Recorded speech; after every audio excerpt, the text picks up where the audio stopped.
real user monitoring versus synthetic monitoring.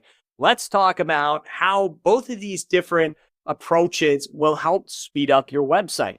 First, let's talk about what they are.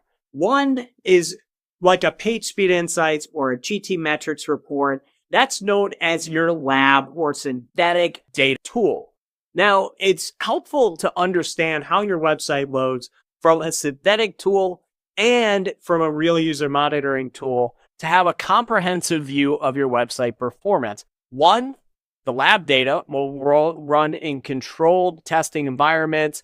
The other watches what your actual visitors will experience, and they help you optimize for different things. So let's talk about synthetic now.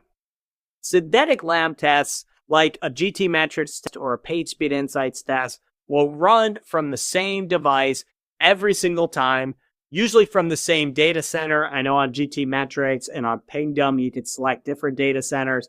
Page speed insights, it's the same one. And you will also run off the same devices. Same connection too. Google uses a Moto G4 4G connection to test your website. It's good for catching overall issues and seeing how your website loads from that point of view.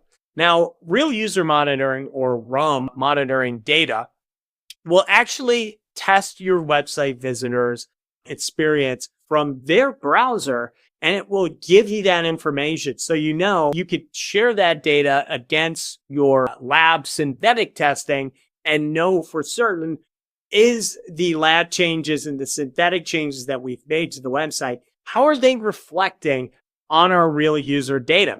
So we definitely suggest setting up real user monitoring data alongside your synthetic testing. Obviously, synthetic, it's proactive. You don't need to grab the data over an extended period of time like you do with real user monitoring. You could test your website at 10 a.m. You could test it at 9 a.m. It's going to be always available, so it's helpful from that lens. Real user monitoring, it is limited, but it's very helpful to see how your users interact with your website. But you do need a significant amount of traffic consistently to test and optimize for real user monitoring.